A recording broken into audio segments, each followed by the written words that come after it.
Welcome, geeks and nerds, girls and boys, to a brand new episode of Geek to Me Radio. Tonight, we have entertainment lawyer Joshua Lastine on talking about some of the latest Hollywood hubbubs and some of the legal things that will be going on. After that, voice actor Mark Rolston joins us to talk about several of his iconic roles. All that and more. Stand by. We're talking TV, comics and movies, and video games. And if you don't know Star Trek from Star Wars, we'll try to explain. There are 12 doctors for Hogwarts houses, one ring rules them all. To be the greatest Pokemon master, you must catch them all. You must catch them all. Try to catch them all. Gotta catch them all. Gotta catch them all. And if you're driving around the greater St. Louis area tonight listening to us on the Big 550 KTRS, hello to all of you out there. If you're streaming us, you may notice the stream is up, but no video. Joey V is streaming the audio, but not the video because he's not in studio with me. And I am too technically inept to be able to set up the camera and run it through the computer. So we do have streaming. We'll try to keep an eye out for your comments. Also, if you do want to send us a comment on the KTRS text line, you can text your questions. For example, if you have a question for our first guest here, text those questions to 84126. We're going to go to my first guest right now. Joining us again, always love having his insights and expertise, entertainment lawyer Joshua Lastine. He's negotiated deals and series for Netflix, Amazon, podcasters like Drama Queen South, and more. And he joins us once again. Joshua, thank you for your time. Hey, James. Hey, Geek to Me Radio podcast. Thanks for having me again. Thanks for having me back. It's great to be here. Of course. Always glad. It's such a fascinating landscape. So much has changed, and it seems like it continues to change in the entertainment industry. There's so many facets to jump onto, but I know a lot of people, we talked a little bit about it last time, but AI is really shaking things up. We've seen these strikes going on in LA with the actors. We've seen the problems with AI and whether or not it should be taking over art. People are now using it for all sorts of purposes. What is the latest going on legally with AI in Hollywood that you can talk about? Yeah, so legally, the Copyright Office of the United States still hasn't exactly definitively ruled on all the different aspects of how AI copyright works and whether or not you can get protection over works generated with artificial intelligence. Really across Hollywood, where we're seeing a lot of AI impact things is with, just kind of standardized tools. Creating things like pitch decks, sales projection models, using AI for narrating, certain portions of scripts, like to send out as like sample or like test audio, test footage or whatever. Like it's becoming quite clear that AI is here to stay, and it's really, especially from the how do I say, filmmaker side of things, it's something that we can lean into as being a tool. And there will always be the risk that, runaway AI will terminate us all or James Cameron us all or whatever. But from where I'm seeing it today, we are using AI in a lot of different aspects in the day-to-day, just burn and churn process of filmmaking that doesn't seem to be impacting too much the artistic side of things. Now, again, there's been, regulations both at the state and federal level and within the guilds and unions to try to keep the playing field even, with regards to, human versus machine creativity. But where I'm seeing kind of the most jaw-dropping features, one of my clients, he subscribed to this AI platform. I don't remember even what it's called, but he essentially submitted his screenplay, and it broke it down on how much, pre-sales for each international territory that the AI model thought that the screenplay could generate based on, plugging this actor for this role and this actress for that role and stuff. So from like a film sales and the technical side of filmmaking, there's just an endless amount of usage, and we're just kind of seeing the tip of the iceberg right now. So from what you're describing there, it sounds like, while actors may still have a place and directors and everything, it sounds like the bureaucratic part may be the ones who want to sweat it. If it can plot out, oh, this is going to do really well in this market, you don't necessarily need, you can streamline your marketing team. You can kind of narrow down on casting stuff too. So it sounds like this may affect a lot more, because people always think about the AI affecting the actors and taking away the editing process and things like that. But it sounds like it might affect an entirely different level of the structure as well. Yeah, that's kind of where I'm seeing it hit and impact the most. It's really starting to streamline our ability to use technology to again, in my opinion, make film, like you said, take the bureaucratic side out of it to make maybe filmmaking even a little better. And we may have mentioned this last time, as a fan, I kind of like the idea that James Earl Jones will always now be able to be Darth Vader. He's, we lose these fantastic actors, and it always breaks my heart. But then we're going to have, like, if he recorded all of this stuff and AI can do it, we will always have James Earl Jones as the voice of Darth Vader. And that's kind of, I guess, the upside, if you want to look at it like that. Yeah, I mean, look, like I'm sure at some point that one's very interesting, because they have used sound-alikes in the past, and it touches a very interesting concept between like who owns the rights to Darth Vader's voice, and like that's a character owned by Disney, but James Earl Jones is a person and he has autonomy over himself and his voice. So that's kind of a landmine of different legal issues. But yeah, with AI right now, it in the way that it will progress, the sound-alikes are going to be better than ever.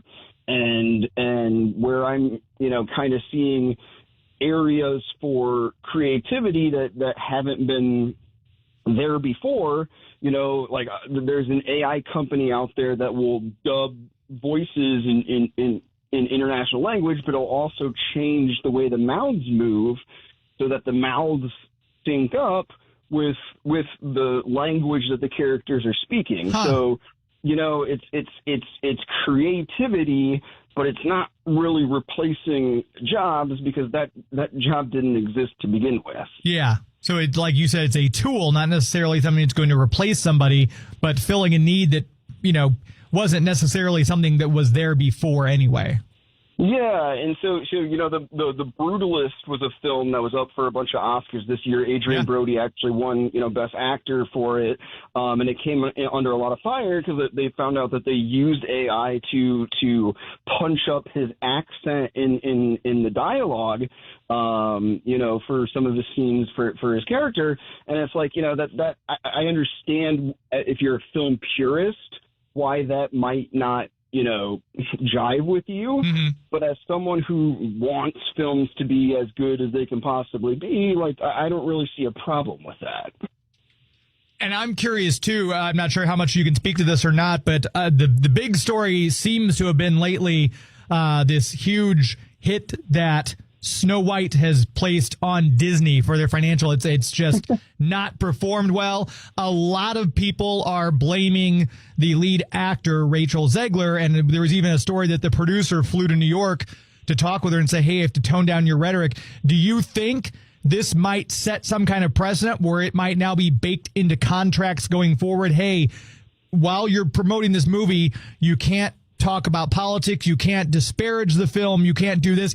Or is that a free speech issue? Where does the law land on something like this? And might we see this give a precedent going forward for future actors and actresses in their contracts?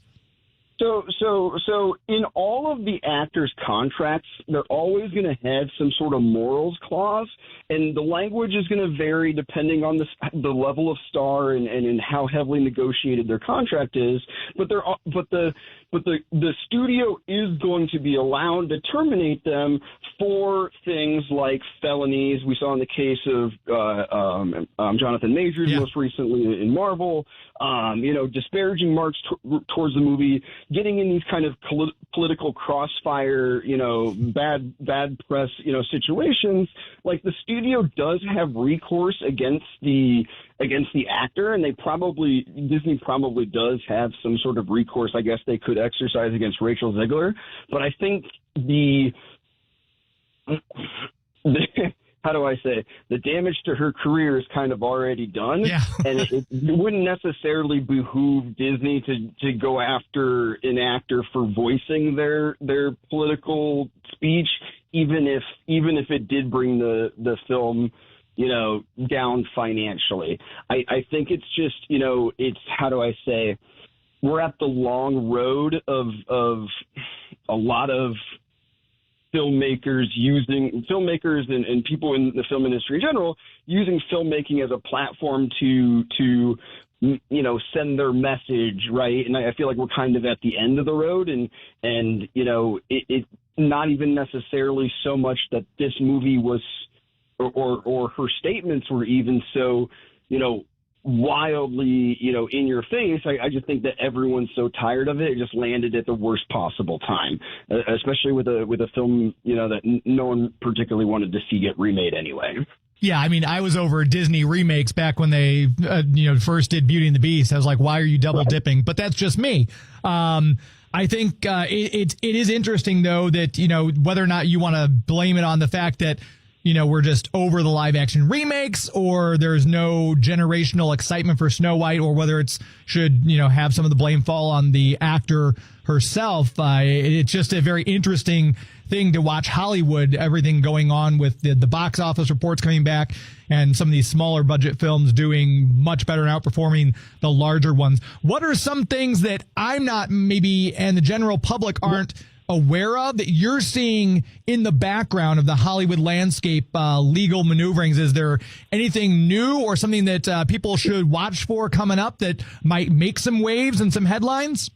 Yeah, I think you kind of touched upon it already. The talk of last year, the talk of 2024 was, we had a number of films in the 10 million or under, production budget that just did phenomenally well at the box office, between Anora, between Terrifier 3, and I think that's hopefully indicative that more films can be made for that level of production and still succeed. And we are starting to see a little bit of a action in Hollywood. Things seem to be buzzing a little bit more. I don't know if you guys saw that the Coyote movie just got the rights repicked back up, so that one's going to be coming back out again. That's pretty cool. So it's still not exactly clear where the industry is going to go, but there are signs of life. And films like Anora, I think really, really do a lot in terms of, changing the narrative around film, and hopefully we'll see, more movies produced at a moderate budget amount, so there can be more film. Yeah, and just the fact that I've so much more enjoyed lately these smaller films than I have some of the larger films, because I know the one that came out last year, I think of Monkey Man, which was Dev Patel's directorial debut, wasn't a huge budget, but my gosh, that was one of my favorite films of the year compared to some of these large, what were tentpole movies like these Marvel blockbusters that the public, I'm not sure if it's comic book movie fatigue, I don't know if I buy that one or not, or it's just you're not giving us anything new and exciting anymore. I don't know what that is. Yeah, it's funny, and I haven't seen it yet, but there's a lot of talk this past couple of weeks about Jason Statham's new Working Man. Yeah. And I'm like, Jason Statham is always good for a flick, for an action flick. They need to kind of go back to some of that tried and true stuff that has always worked. I will say, though, I didn't get a chance to go out to Vegas this week, but in Vegas this past week was CinemaCon. Yeah. And it sounds like they had some really cool footage of the Thunderbolts, of Fantastic Four, of Superman.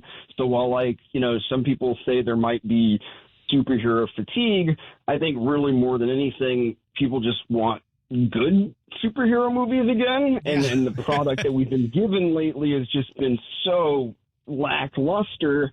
There hasn't, like you said, anything even worth getting excited about. And I think the tale is really going to be told with how James Gunn's Superman performs this July for DC and Warner Brothers anyway. And I really think Fantastic Four is the one that people are really going to be watching from Marvel Studios. So I think July will really tell the tale to see if we're suffering from superhero fatigue or we're just starved for good superhero content. I think that's really going to be the make or break point. Yeah, I guess you're right. This summer it's going to be kind of a double header with Superman and we'll see who comes out triumphant. I guess so. It will, it'll all hinge on that.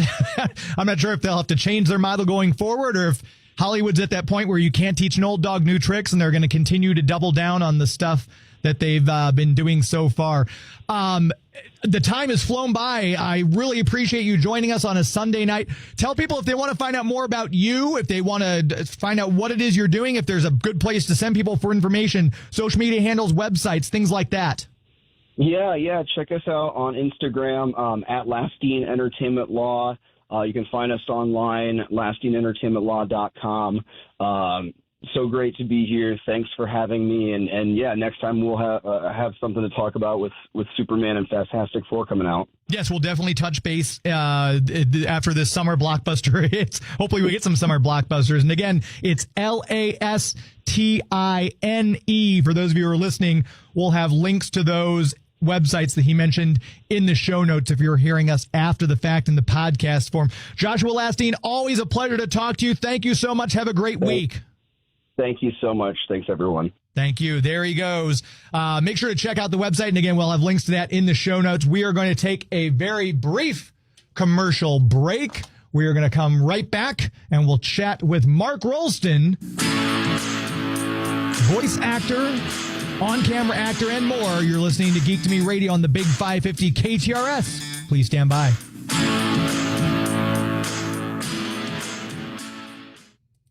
Some days, my active psoriatic arthritis makes it hard to get in the game. Now, the ball is in my court, thanks to treating my skin and joints with Skyrizi, Risankizumab Riza, a prescription-only 150 milligram injection for adults. Nothing is everything. Skyrizi helps with less joint pain, stiffness, swelling, and fatigue. For those who also have plaque psoriasis, 90% clearer skin is possible with just 4 doses a year after 2 starter doses. Don't use if allergic to Skyrizi. Serious allergic reactions and an increased risk of infections or a lower ability to fight them may occur. Before treatment, your doctor should check for infection and tuberculosis. Tell your doctor if you have an infection or symptoms such as fever, sweats, chills, muscle aches, or cough, or if you plan to or recently received a vaccine. With Skyrizi, there's nothing like clearer skin and better movement, and that means everything. Ask your doctor today about Skyrizi and visit Skyrizi.com or call 1-866-SKYRIZI to learn more. Hi, it's Heidi Glaus here, inviting you to join me November 13th as we explore tropical Costa Rica with Colette. Now, space is limited, so don't miss out. We'll stay in the Monteverde Cloud Forest, a space you have to see to believe, where trees grow to the heights of 100 feet and the wildlife is abundant, from butterflies to sloths. There are breathtaking views in what I like to call Mother Nature's Museum. Visit a coffee plantation and learn the history from bean to cup, plus relax in a resort on the most beautiful beaches. This and so much more. Colette covers all the details from flights and hotels, included meals, and all the local experiences. Your job? To just have the time of your life. So don't miss out. Meet me and the folks from Colette to learn more on Tuesday, April 15th at the virtual presentation. Call our friends at Altair Travel, 314-968-9600, or go to KTRS.com to learn more.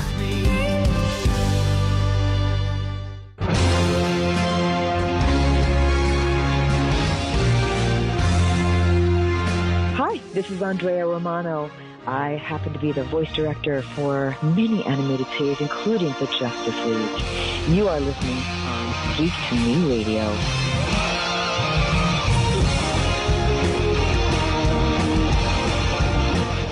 Welcome back to the show. Geek to Me Radio, heard here every Sunday night on the Big 550 KTRS. Thank you for all of you who are joining me. Thank you for all of you who are watching online, too. Joey V is streaming from a different location. So we don't have the video up tonight, but he texted me earlier and said he's going to stream the audio at least. So if you're seeing a stream and no image, that's because Joey V's in a different location. And you don't really want to see me anyway. My hair looks awful today. It's all stupid and floopy. Never mind.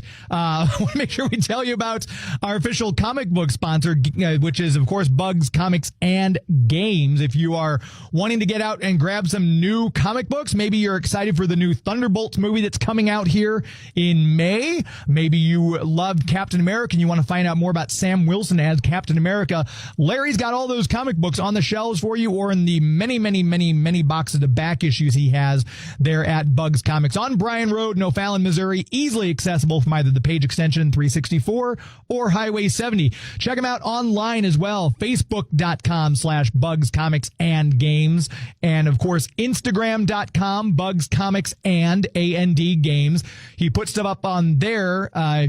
Maybe your local comic book store has closed down, economic circumstances, a lot of them closed down during the pandemic and never came back. If you need a new local comic book store, let Bugs Comics and Games be your local comic book store online. Just go to the Instagram page or the Facebook. If you see something he posts that he says is for sale, just put, hey, I'd like to get that. He'll send you a PayPal invoice and ship it straight to your door. No fuss, no muss.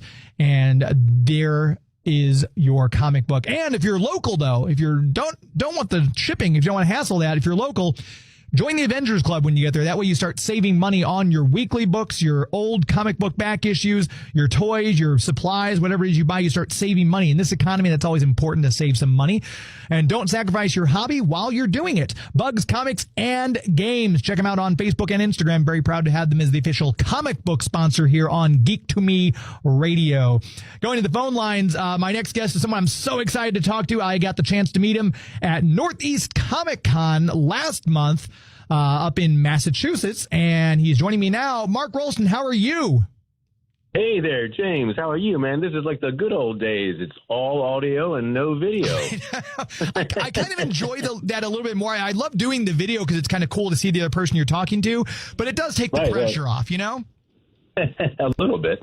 And talking about video, depending on what you've been doing. Your career has spanned. You've got all these voice roles. I came back with Andrea Romano. Obviously, you worked with her on Batman. I Adventures. know, dear old Andrea. She's the queen. She when we did the original Batman cartoon series. I mean, and she's a legend. Yeah, it's great hearing her voice. And if you're wondering, Mark Rolston, you should Google him real quick. All the stuff he's done. We were just talking at the Comic-Con. I can't believe next year is the 40th anniversary of Aliens. Can you believe it? I can't believe it either. I know. Time flies. What can I tell you? But, every time I watch Aliens, I look at it and I say, oh, you were such a baby. I have a baby face. But yeah, it's quite shocking. We're going to be traveling the world on a Aliens sort of reunion tour at all the cons all over the place. I love that. And you were telling me at the convention that I met you at that you guys are still really good friends. You go to each other's weddings and everything like that. That's so cool.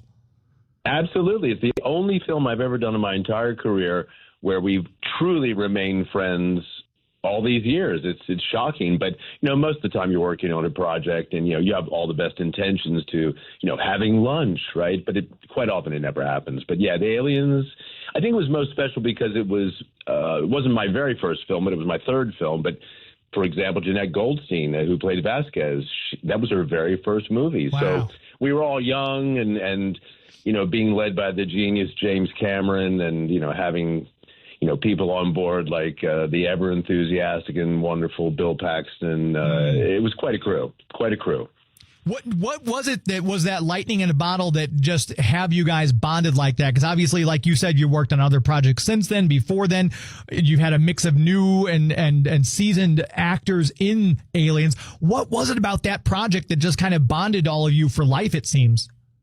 You know, it's like everything. It's the story. It's the story. I personally think Aliens is Jim Cameron's best script. I mean, he tells the most amazing tale in a fast pace. He used to say to us, look, this is a roller coaster. And, you know, with the editing and scoring and everything else all adds to it. But it's the story. We all spark to it. I'm telling you, when I first got the script, I read it in like 35 minutes. I was just pouring through the pages because they were all so compelling.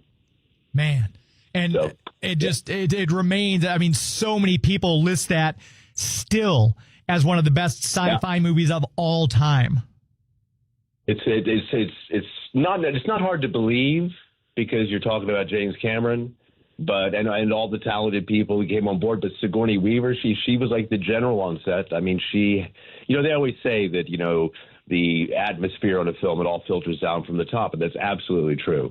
You know, Sigourney was just pure class, all business, but and we had a great time as well. You know, even though Jim, you know, was under the gun with just, you know, the schedule and making sure he got all the shots he needed. Even so, great leadership, and, you know, pretty much my job, I just had to come in and play soldier, right?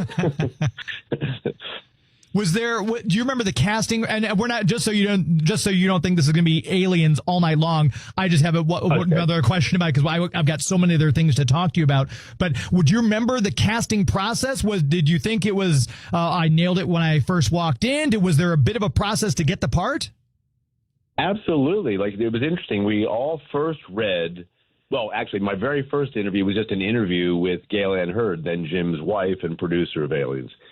And it's my favorite story to tell. But, you know, I just come off a movie called Revolution with Al Pacino, directed by the great director Hugh Hudson, who did Chariots of Fire.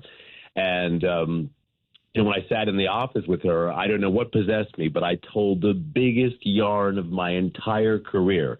You know, you come in and they say the proverbial, so what have you been doing lately? And I launched into, well, I've been doing this movie Revolution with Al Pacino, and I made it sound as though I had the next best part to Al Pacino. And it just came off my tongue, you know, like it was completely naturally, and I must have told a story for about 5 minutes. And that was enough to get me into the next audition, whereby we all read the role of Hudson, even the women, right? And I was under the delusion that I was actually reading for the role of Hudson because you have to admit, I mean, the speech, the big speech that Paxton does was the absolute best thing in the whole movie, really. Yeah. Not in terms of action, but in terms of dialogue. And then after that meeting, I came back another day and they said, listen, we really want you to try and read this. And it said Drake. And then there was another meeting whereby I had to go all the way out to Pinewood Studios, and that's when I finally was handed the script. And Jim and Gail said, listen, we really want you to play Drake with one provision. You have to bulk up. So 4 months before filming, I was picked up at home at like 4:30 in the morning, driven all the way to Pinewood Studios, and I spent the entire day just pumping iron, working out, eating like a horse, and bulking up. I mean, he said, you need to put on 30, 40 pounds. And I did. The guy who trained me was the engine behind the power loader. So when you see the film, there's actually a man dressed in black behind Sigourney working the power loader. This guy was an absolute beast. He had biceps the size of both my thighs put together. But he worked me to the point where I was actually doing flies, dumbbells in each hand weighing 80 pounds. No way. Oh, yeah. He worked me out, man. And I'm really, really grateful because, I've maintained my fitness throughout my life, and he got me to the point where it's like, oh, this feels really good. But I didn't want to be, and it's not saying anything about Vin Diesel, but I didn't want to be Vin Diesel. I didn't want to be the muscle guy. Right. So after Aliens, I let it go just a bit, but I went from 185 to 235 for the film, and then now I hover around 200. So it was fun. Loads of fun. in addition to film, and we mentioned, we touched a little bit on your voice work, obviously voicing Firefly in Batman the Animated Series and again in Justice League. I want to talk to you about one of my favorite TV series of all times is Buffy the Vampire Slayer. So, of course, I watched the spinoff Angel. Your character of Boone that you got to play, the makeup, and it seemed like such a great role. Was that another one at that point in your career? Because obviously we're now jumping ahead of almost 15, 20 years in time. Are you still auditioning for this kind of TV stuff like Angel, or did you, we'd like you to come in and do this part? No, that Angel I actually had to audition for. And yeah, but the actual makeup was exhaustive. I mean, that was like almost 6 hours. And they perfected it once we started shooting. But one afternoon, my wife and my then very young daughter, she was maybe almost 3, and they came to visit on the set. And I didn't think, but I walked up to my daughter. I was like, "Hi, honey, how are you?" And she looked at me and said, "You're not my daddy." I can imagine seeing that makeup in real life. That would be quite something, because that was a frightening looking character, the character of Boone. Yeah, very, very much so, and awfully hot under all that makeup. After a number of hours under like studio lights, it was really uncomfortable, but loads of fun.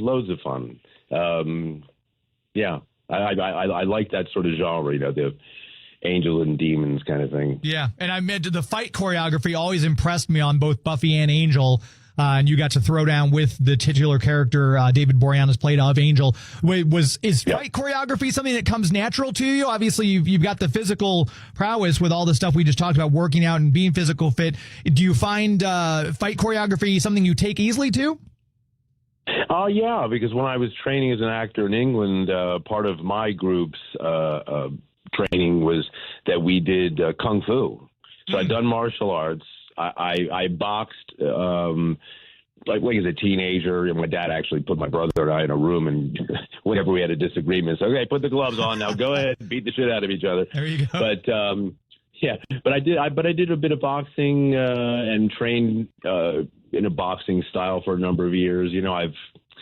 I've run marathons, not doing that anymore, but it's very, very natural. I did a tremendous fight with Philip Ree, who was actually a 10th Dan black belt, and in Best of the Best 3, it was in the series that Eric Roberts made famous and Philip made famous with the Best of the Best. But I played a rather despicable white supremacist, and the end of the film, we had this throwdown fight, and originally they were going to get a stunt man to do the fight because the fight was very, very long and it was at a fast pace. Philip, he moves like lightning. But the day it came when they got the stunt guy there, I mean, he was kind of my size and he was blonde, but he was skinny as a rail. And the cameraman walked away from the camera. He said, "I'm not going to shoot this." So Philip's brother, Simon Reed, came to me and said, "Hey, listen, this is what's gone down. Like, do you think you'd be comfortable doing the fight?" I said, "Yeah." So he marked it out with me and could see that I'd be able to take it on. But I had like 3 exhaustive days of like learning everything on the fight. It was compounded by the fact that I'd made a decision as an actor that when at this point I rip off my shirt before we have the big throwdown, and I had this huge eagle drawn on my back, right? Mm-hmm.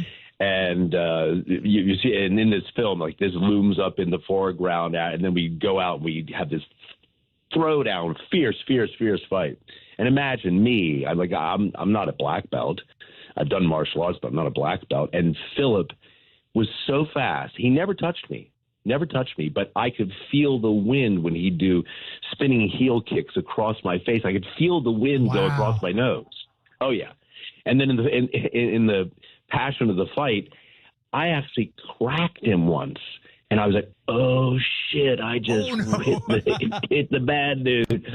And under his breath, he was like, "Oh," he's like, keep fighting. Because we had this, it was a real long take. And we finished it all out. And when we finished, I got into like a defensive stance because I thought for sure he was going to crack me back. And all he did was he just kind of rubbed it out on his eyebrow. And he's like, "Oh, Mark, man, you really got me good." But it's a fun movie. It's makes a nice statement, about against racism, and another one of those roles where Mark Rolston got plugged in to play the dirty, nasty villain. So a lot of villain roles when I look over your IMDb page, but it's I've always heard Roger Moore famously said it's always more fun to play the baddie. Absolutely. Yeah, the only downside is you don't get to kiss the girls. Yeah. But other than that, you have the most fun. I mean, being diabolical can be fun, but, like my mother said, she says, honey, why do you play such despicable characters? She said, you're really such a sweet boy. I guess no mother wants to see their son or daughter being villainous on TV or on. Oh my God, my parents apologized for Shawshank Redemption their whole lives. And that's another huge film. My gosh! Tell you what, let me take another quick break so we can pay some bills here. If you're listening right now, if you have a question you'd like to ask Mark, you can feel free to send it to us on the KTRS text lines at 84126. Just include your first name, where you're calling from, and your question, like, hi, this is Cindy from Chesterfield, or hi, this is Mark from Alton, and put your question. We'll try to ask that during the next segment. We'll take a very quick commercial break. We'll come right back, continue our conversation. You're listening to Geek to Me Radio on the Big 550 KTRS. Please stand by.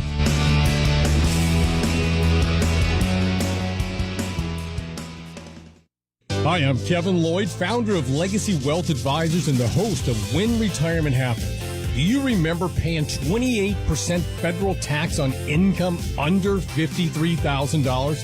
Capping out at almost 40% under $145,000 as a single filer in the year 2000.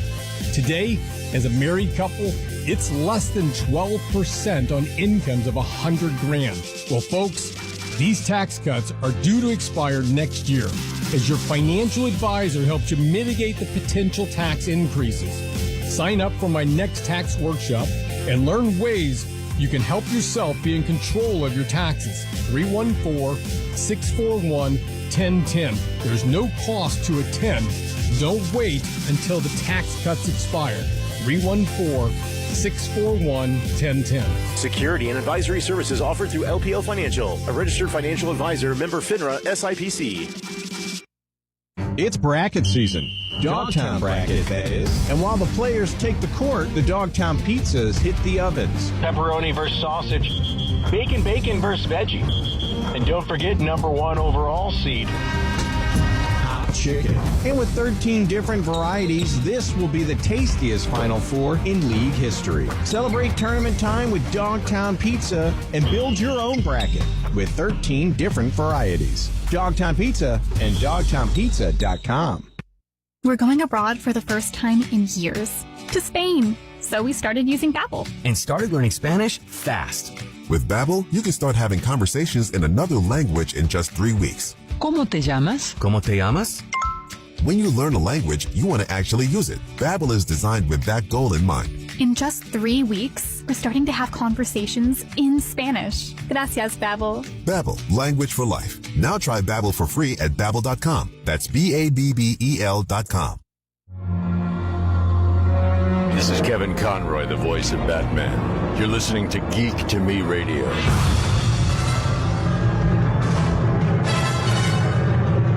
Welcome back to the program, Geek to Me Radio, every Sunday night on the Big 550, your radio-active source for all things pop culture.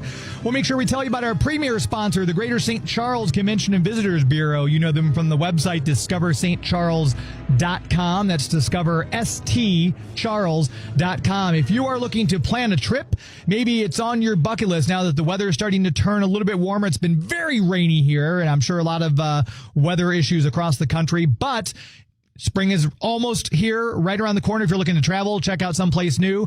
Let me recommend St. Charles. Check them out on the website. Again, discoverstcharles.com. If you're out on the coast, like our friend Mark Rolston who's joining us, or if you're just haven't been across the bridge lately, maybe you're down in Shrewsbury, maybe you're in Webster Groves, maybe you're in Sauget, Illinois, and hey, I want to go someplace new.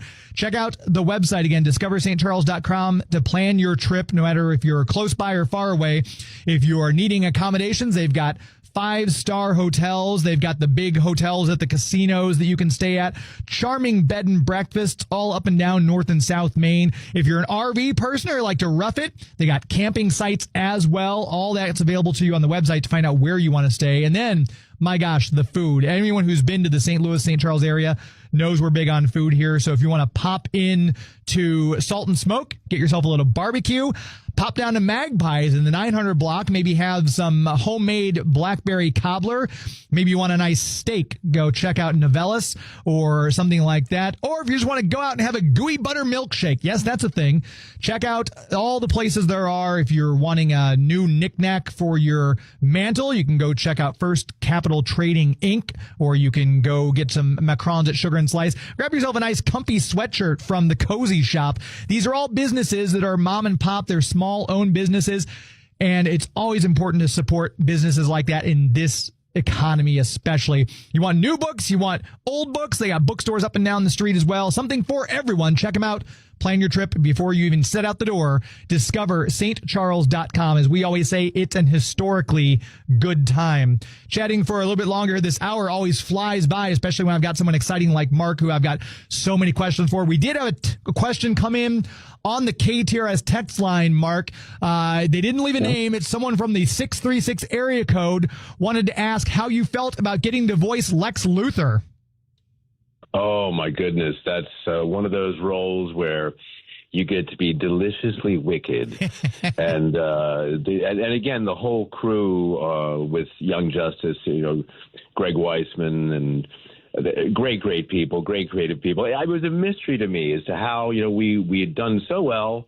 We had dropped for a minute. Then we get put back on, and I thought, oh, this is great. Because we had great numbers. Yeah. And then mysteriously get dropped. And it was one of those odd things in our industry where there may have been a regime change at Warner Brothers, and they just didn't want to be responsible for somebody else's work. But yeah, it's a wonder. But so many people say, "Why did you guys get canceled?" Yeah. So yeah, I think. But oh, sorry. Go ahead. No, just as Lex is iconic. I mean, and so many great actors, got to play and give depth to the character. But yeah, come on. Well, I'm playing another deliciously wicked character. I play Norman Osborn in the Spider-Man video game series. Yeah, that's gonna be a lot of fun too. Oh, tremendous! Especially the working in the volume on the games. It's revolutionary. It's just extraordinary to see that. Where games have gone. I mean, I'm old enough to know that when it was just what were some of the first video games? I mean, Super Mario Brothers, right? Yeah. When my 3-year-old godson whipped my butt when I was 42, and I thought, no, not for me, no way. So I'm actually doing what I'm good at within the gaming world, but it's very exciting. It's loads of fun. And I just got the chance to interview this past Monday. I got the chance to talk to your Bosch co-star, Titus Welliver, who also played Lex Luthor in the live-action Titans. But I know that shows that's what an amazing show to be a part of that. Yeah, absolutely. And Titus, I mean, he's a friend. We did a really interesting short film on a story penned by Michael Connolly, who wrote Bosch. Oh yeah, yeah, and it was his only period short story of a 1930s poker game that goes awry. Yeah, it was really tons of fun. Yeah, Titus is wonderful. Yeah, interesting world. The world of Marvel and Spider-Man, and I can't confess to being to knowing a whole lot about the entire world, because these worlds are so huge. Sure, yeah. But people are extremely passionate about it. I'm just happy that I can contribute doing creating characters, because that's been the main thrust of my entire career. Is I was trained in England, and the thrust of the training was to transform. So that's that's always been my goal and my challenge every time you get a role, whether it's being, digitized into a video world. It doesn't matter. It's still my performance. I just wanted to point out, in the video games, the facial capture is brilliant. It's really very, very good. Yeah. But you know how the bodies are just a little bit wooden. Well, all this is being ironed out. I just did a virtual reality game called Batman Arkham Shadow. It was released last October, and it actually won the the VR game of the year type award. But the technology there is extraordinary. They have a iteration of camera that shoots 5 times the rate of a film camera. Wow. Like 120 some frames a second. They call it hyper reality, but it smooths out every single thing you do to where it's so lifelike. And my performance is transmitted instantaneously, like this is all digital form, to an avatar that they created. I play Commissioner Gordon in this game. Mm-hmm. So the amazing thing about, say, VR, as opposed to, say, video or even film, it doesn't matter what you look like. It's solely performance. That's got to be rather freeing for an actor, I would think. Absolutely. And the next iteration of game we're going to do in the virtual reality world, I'm going to be wearing glasses. The green screen is gone. The dots on your face and the camera hanging off your head, it's all gone. We're going to be wearing glasses. And when I look at my fellow actor, I'm going to see their avatar. And conversely, they do the same. We're going to be acting avatar to avatar. Man. Dude, right? That's insane to think about how far gaming like that has come. Because we obviously, you heard us, we came back with the voice of Kevin Conroy, who voiced Batman in all these fantastic Arkham games. And he was asked at a panel that I hosted, someone had said, well, how do you like doing the voices for video games? And he wasn't doing the motion capture. He's like, it's excruciating. It's like getting a root canal while listening to the worst music, he says, because you'll give a line. They say, okay, now give it again, but with a wry smile. And he's like, what does that mean? And you're in the booth for a while, but it sounds like the stuff you're doing now is much more dynamic. Absolutely. And huge. We have great actors, Troy Baker, Roger Craig Smith, Elijah Wood. And, Roger Craig Smith. Yeah. The voice of Batman, after Kevin, but major voice artist. But it doesn't matter that he's only 5'5" or 5'4", because in the virtual world, they create the avatar. It's very, very freeing, like you said. And I can't tell you, the work is amazing. It's like film. It's very much like film, but this instant capture still boggles my mind. I've got just a couple other things. Gosh, we're going to have to get you back on, Mark, because honestly, I've got about 30 different things I want to ask you about. But I want to ask you, because I'm always fascinated by historical stuff when it's historical based, but there's obviously some fiction to it. I loved Turn on AMC, and you were in that for several episodes. But how do you like, as an actor, playing period pieces? Some people just really get into it, and other people are like, it's another gig. How did you feel about it, and specifically this project? Well, I absolutely love doing period things. That's how I was trained as an actor. Donning a wig, or knowing how to move in a period costume or in a period environment is everything that I love to do. And we also had the amazing ability to be welcomed by the city of Williamsburg. They respected our production team so much that they actually allowed us to film in the historic buildings. And when you're there in a place like that, it acts for you. Sure. You almost don't have to do anything because it breathes. It's a breathing thing. And I think that some tremendous acting in this series.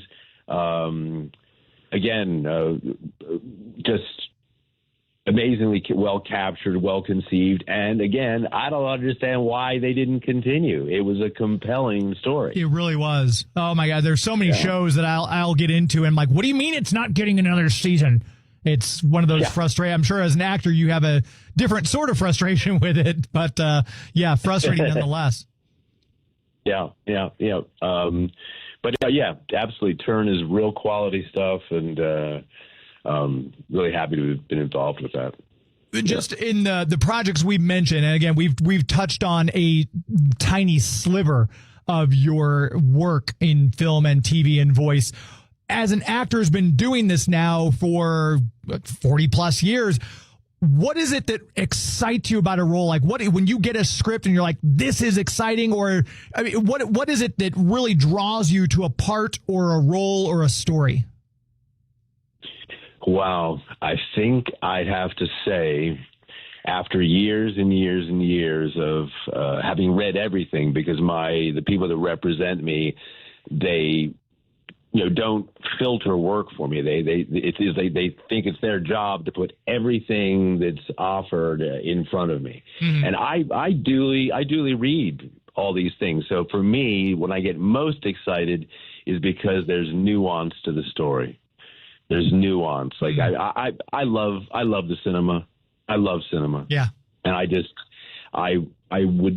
I really respond when you can, sense, or when they say that thing, where the words jump off the page, and they really do, for actors, because actors, we're interpreters, right? We're just interpreting somebody's vision and story and breathing nuance into a character. That's all it really is. But, and I've been so tremendously lucky. I mean, think of it, like Aliens is a phenomenal script. Yeah. Shawshank Redemption, unbelievable script. That in my career, I didn't know exactly what I was getting into with Aliens, but with Shawshank, when I read the script, because I got to read it prior to my audition, you see, whereas Aliens, it was reversed. I hadn't even seen the script, but I knew I wanted to be in that movie. Oh my God, I wanted to be in that. And in my audition, do we have time? Are we running out of time? No, we've got about 3 minutes left, so yeah, feel free. Really quickly, just to bring Aliens and everything else all together. So when I'm in my audition at Castle Rock Studio, there's this guy passing, it was like a perpendicular hallway. He's passing back and forth, and he's kind of craning his head at me. And I'm thinking, what the heck is this? Who is this guy? So get ushered into the room, and producer, director, and it was the director, Frank Darabont, who was craning up his neck up and down the hallway. And before we even started, he said, listen, just indulge me. He said, I got to get this out of the way, but you're Drake. And I thought, oh my gosh, here's the guy who's this huge Aliens fan actually wanting to see me for this incredible script. I mean, again, it's such a beautifully crafted adaptation of Stephen King's novella. So that's what excites me, dude. I love great writing. Doesn't come along all the time, and sometimes, my job is to actually make, maybe mediocre writing better by making character choices that, light up on the screen. I sort of pride myself of being able to breathe life into anything I'm giving. That's the challenge, right? Yeah. That's the challenge. Yeah. So, but that's it. Gosh. That's it in a nutshell. I mean, there's so many stuff. I can't even talk properly tonight. We didn't get to talk about your work in the Saw franchise. I was curious if you had any good Tim Roth stories of getting to work on Lie to Me. And we didn't really get to mention much on Shawshank Redemption either yet. But you've dipped your toe in the Star Wars and the Star Trek universes. So my last question, will be, you've got all these franchises from DC Comics, Marvel Comics, Star Trek, Star Wars, these fantastic movies.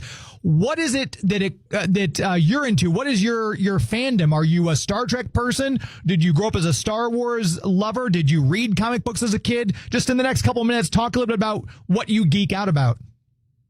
Well, it's interesting because my dad was former military, very sort of stoic kind of guy, and he wouldn't let us watch a lot of TV except you got 2 hours a week.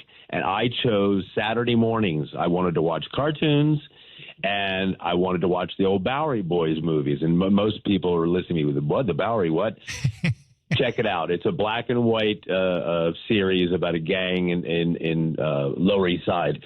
But I was inspired then, and then, but in terms of Star Wars or Star Trek, I mean, we used to race home from school to watch Star Trek. But I liked a show when I was really young, H.R. Pufnstuf.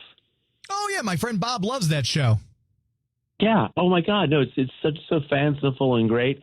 And then where did I go off from there? I mean, gosh, I'm trying to think. Get Smart. Get Smart. Oh, my gosh. Lost in Space. Yeah. The Batman.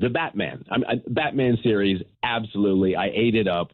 And Frank Gorshin was, I think, one of my early idols because he played such a bizarre, incredible character and it was so, believable.